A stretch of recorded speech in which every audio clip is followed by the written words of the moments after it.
ہمارا channel subscribe کریں تاکہ ہم آپ کے لیے اہم ترین ویڈیو سامنے لاتے رہیں۔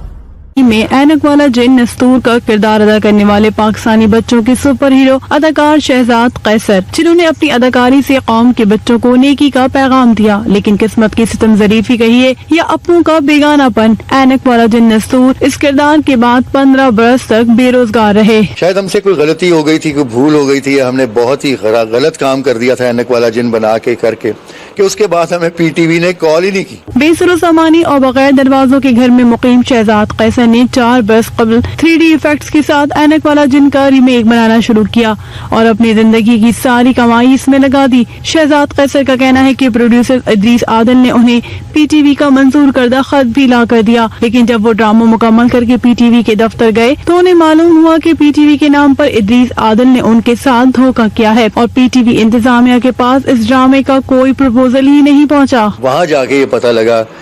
انہوں نے بتایا کہ یہ لیٹر تو فیک ہے، ایسا کوئی سلسلہ نہیں ہے، پی ٹی وی کی طرف سے یہ لیٹر ہم نے بھیجا ہی نہیں اور ہمارا یہ طریقہ کار ہی نہیں ہوتا۔ شہزاد قیصر کو شکوہ ہے کہ 3D ایفیکٹ سے تیار کردہ اس ڈرامے کو گزشتہ 2 سال سے ملک کا کوئی چینل بھی خریدنے کو تیار نہیں، جبکہ وہ اس ڈرامے کی قیمت ادا کرنے کے لیے اپنا گھر بھی فروخت کر چکے ہیں۔ آپ کے پاس ہنومان ہے، آپ کے پاس چھوٹا بھیم ہے، لیکن اینک والا جن نہیں ہے جس کو بچے want to see this program. Shahzad Qaiser کا کہنا ہے کہ معاشی مسائل کے باعث بچوں کا اسکول اور کالج سے نکالا جانا ان کے لیے سب سے تکلیف دہ ہے۔